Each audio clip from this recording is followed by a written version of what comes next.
What's up, YouTube? Today I'm showing you guys a secret on how to win every 2v2 stage game on NBA 2K20. Now, real quick, if you guys would like and subscribe if you're new, it helps me a ton. I really appreciate it. Now, let's get right into it. So, we're playing an interior finisher and offensive threat, an Elite 3 offensive threat, so you already know they're going to be really good.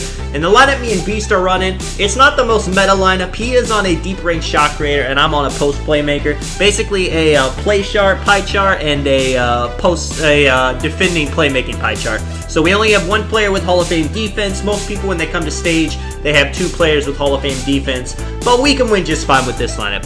Now, I love 2v2 because you never know what's going to happen. There's always some, there's always some what if on the line. If you get one stop, you can win the game. That's all it takes. It doesn't matter if someone's up 19-0. It doesn't matter if they're up 2-0. If you get one stop, the game can be over. That is exactly the secret for winning every 2v2 stage game. Just don't give them the ball. If you get the ball once, you can win. If you start with the ball, they never have to touch it. Now, you see me and Beast right here. Like I said, we're not running the most meta cheesy lineup. We do have two ISO players on the court, which, some people would call invalid. Some people would say, you're trash for running that. To be honest, it's just because they're afraid to run against that lineup there. They have a player on the court that doesn't want to play ISO, so they want people to play their way. It's just how it is in NBA 2K20. People call it invalid, whatever. But we're getting into it. So you see me and Beast, we're both going for just really efficient shots. And, like a lot of the time we're going to, take our dumb shots, mess around because we know we're going to be able to get the ball back. But when it comes to stage, when you're playing people like this, where, they have an Elite 3 on the team and Elite 1, that alone tells you they've at least played a lot of games. That doesn't mean they're the greatest players in the world, but they have experience. Whether that experience is winning or losing, it doesn't really matter. They know how to play the game. So you see here, 9-0 starting off. They have not touched the ball once. I've hit some dunks. Beast has hit some threes. It's all about being smart with the ball and not getting rattled. Now, you see right there, Beast takes a shot. White, 3%. Sometimes that's not going to go in, but that's still a good shot either way. And you don't have to hit every single shot to actually, to win 2v2. And the last game, you're actually going to see we do give up the ball, but we're still taking good shots. If you can take good shots most of the time, then they're only going to have the ball a minimum, 2-3 times at most, and then you're still going to be able to dominate when you get on offense. Now, a lot of people, they hate twos because they're like, I can't score, it's two locks. And you'll see them and they'll just be taking dumb shots. Maybe they're not taking the worst shots in the world. He'll be like, 30%, it's only yellow, I can hit that. But you can still work for a better shot. You see pass fake right there, hop step. I could have just went up with no hop step. It would have been a decent shot because I got great finishing on this build. But it wouldn't have been the most efficient shot I can take. Now, 17-0, like I said, we're both shooting 100% from the field. Let's see how we can end this. That's all there is to say about the video. I got two more gameplays for you guys. I'm going to commentate them. But, that's really, it's the secret, If you get the ball on NBA 2K20 on 2v2, make it, take it. You don't have to give them the ball back. It's up to you. You have to miss. Now, they might get a lucky steal. They might get a, crazy 2K bailout. But as much as people say that happens all the time, that doesn't happen the most amount of the time, Most of the time, you're in control of it. You see Beast's got the center on him. I'm telling him to work it. He shoots a midi. Okay, so he does miss a shot, but I'm there for the board. Bang, get him out of there. You see 6 for 6 for me. I think Beast shot 4 for 5. Am I going to pull up the stat thing? Yeah, so he shot 4 for 5, I shot 6 for 6, and they never had a chance to actually do anything with the ball to show us what their true offensive skills were. Maybe they would have been really hard to guard. You never know. Maybe they could have 22-0'd us, but we did not give them that chance. Now, you see right here, we're going up against a two-way slasher and a rebounding wing. So basically a play lock, the same build as me with lock take, and then a rebounding wing is a Hall of Fame shooting, Hall of Fame defense, and he also has lock takeovers. So not only two builds with Hall of Fame defense, but two builds that have lockdown takeover. Now, you may think it's impossible to score every time when you're playing against two locks. Well, just wait. Check out this gameplay right here. It's tough. You can't take normal shots. Like, a lot of the shots that you think is going to be open that you would shoot, usually, those are going to get contested. So you have to work a little bit harder for shots. You see, he's giving me the baseline. People hate reverses because they're so overpowered. It's 2K's fault for making them overpowered.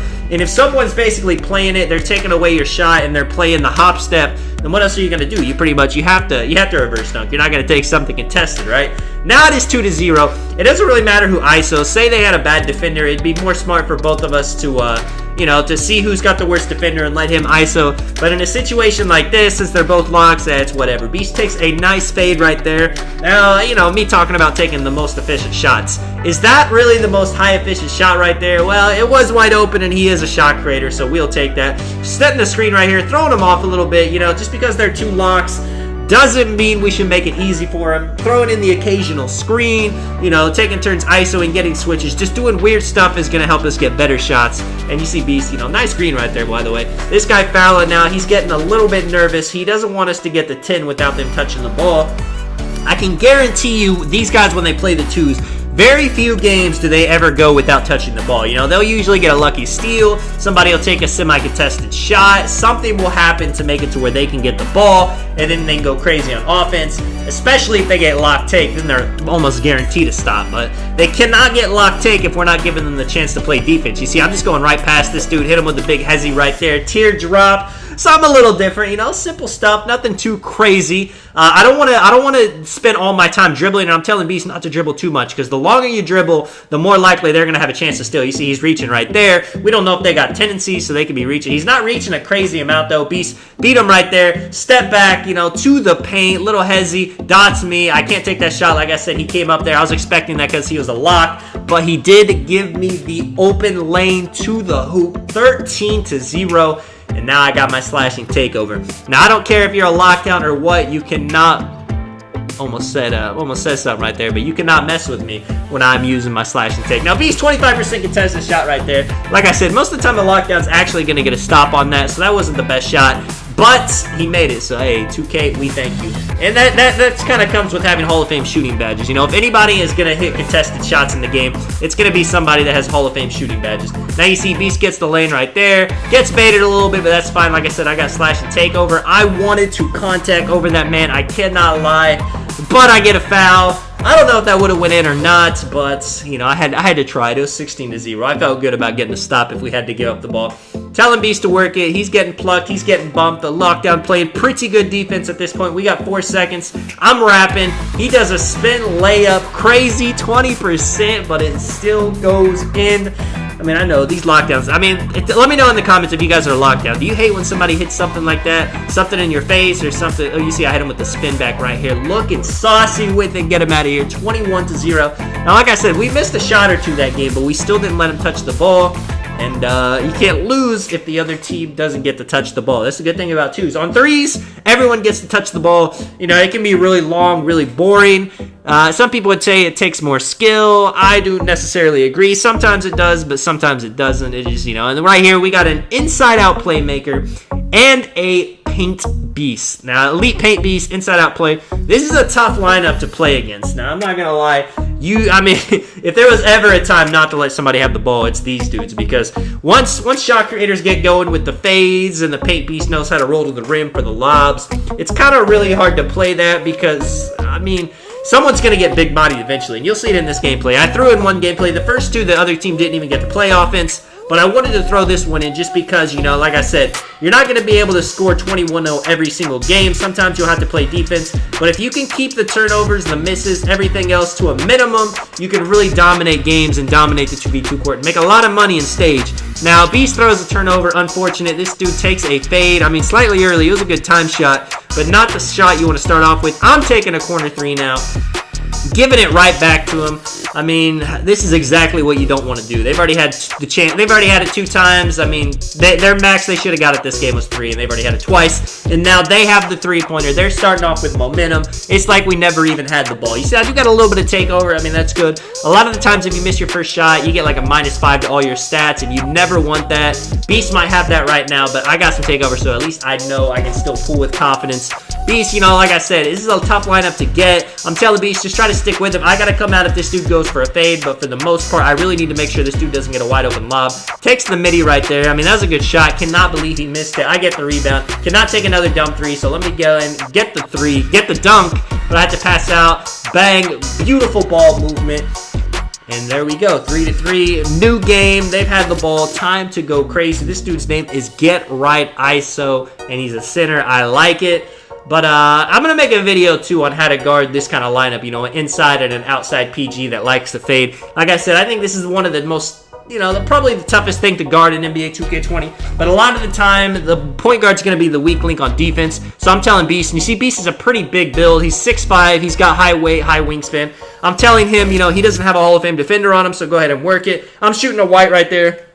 Full bar. You can't do anything about it. That's just 2K. You guys already know what it is. So now we got to play defense for the third and hopefully the final time. Now, this game is as much on them, you know, like, they should have capitalized. They've taken a couple bad shots. This has got to be it. They got to go crazy if they want to have a chance to win. Beast doing a pretty decent job getting stuck on, or not getting stuck, but getting through the screens. That dude thinks he has a crap. He does because it's wide open, but he shoots a lay. I'm sure the center feels the pain. I was going to shoot that. Have to bail out. It's going to be close. Beast taking a fade right there. 3-7, and that's it, man. We've gotten the stops. And, I mean, that's not the easiest thing to do when you're playing with a lineup. Like, a lot of the times they're just going to go at Beast because he doesn't have Hall of Fame defense. They don't give me the chance to switch, especially if they have two ISOers. But play pretty good defense so far. He gets to the paint. I'm open for the three. Please, 2K, I'm shooting bad this game. I cannot lie, but, hey, we get one white to go win. 3-10. Not too much more we have to do to win this. You can tell that center's not going to be leaving me anymore because I've hit enough threes to gain his respect. B should have the open drives now on this guard. This guard probably only has a couple defensive badges. Little up and under move right there. Shout out to the up and under badge that's been taken out of NBA 2K. I mean, not that it was a very good badge, but I used to use that back in like 2K17 with my post score. But you see here, this Beast is looking pretty speedy compared to this guard. You can tell he's usually, he's not used to playing too much defense, this guard. He's jumping right there. Doesn't have pogo stick, so he cannot get a contest. 3-14. I'm just chilling this game. No reason to go at a paint Beast with Hall of Fame defense. Like I said, if somebody has the weak defender, this is where this double ISO lineup strives. He shoots a three wide open. I get the board. I'm there. That double bounce really messed up the paint Beast. He's playing hands up, so you already know what that means. I am blowing past him. No reason to ever play hands up defense on NBA 2K20. It doesn't do anything except make you slower. Better to just stand there. Don't even hold LT. If somebody's dribbling, just stand there. That's the best defense you can play. They give Beast the back door. Not sure what they were thinking. 3-18. All we need is a nice three to seal the game, and I have slashing take, so this might be it right here. Usually people go play the paint when I got the slashing take. Let's see. He playing up. Ice go back. He's giving me the dunk. I see the open paint. Beast does not take the three for some reason. He is... I mean, one more defensive play now. This dude cooking up a little bit. He's doing a lot of passing to the center. Telling Beast, get back on him. The defense, I mean, defense on point this game. I cannot lie. He tries to throw it to the paint Beast. I'm using pogo stick. Hall of Fame.